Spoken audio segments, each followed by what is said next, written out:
on se retrouve avec énormément de lignes dans un fichier Excel, et ça se compte en centaines de milliers de lignes. Les centaines de milliers de lignes, les voici.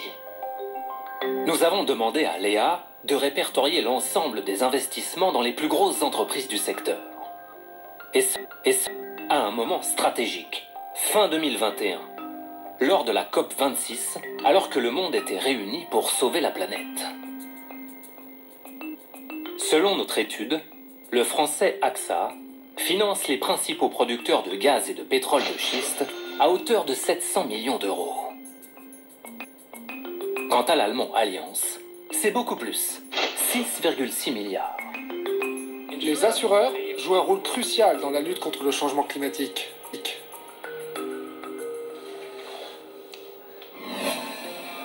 Ça peut servir à financer du coup des projets d'extraction d'énergie fossile? Ça va dépendre du choix d'assureur.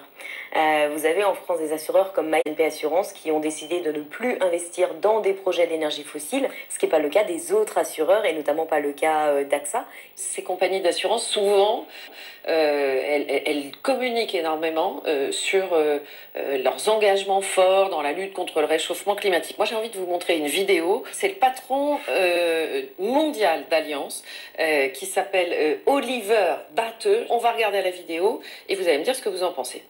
Nous pouvons encore renverser la vapeur, mais seulement si nous agissons maintenant. Les assureurs jouent un rôle crucial dans la lutte contre le changement climatique. Qu'est-ce que vous pensez de ces déclarations, de ces engagements? Il faut rappeler en effet que les assureurs ont conscience du dérèglement climatique depuis bientôt 50 ans, puisque le premier rapport d'un réassureur sur la conscience des risques liés au dérèglement climatique n'implique pas pour eux d'agir et d'arrêter d'alimenter ce dérèglement-là. D'accord, vous voulez dire que d'un côté il y a l'officiel, de l'autre côté il y a la réalité. Il y a les promesses et après il y a l'absence d'action. D'un côté, les beaux discours d'AXA et d'Allianz. De l'autre, la réalité de l'engagement dans le gaz de schiste de ces deux géants européens. Mais quelle somme injectent-ils précisément dans cette industrie?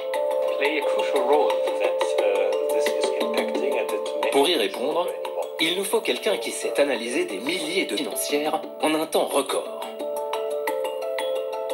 Cette personne, c'est Léa Famvan. Bonjour Léa. Bonjour.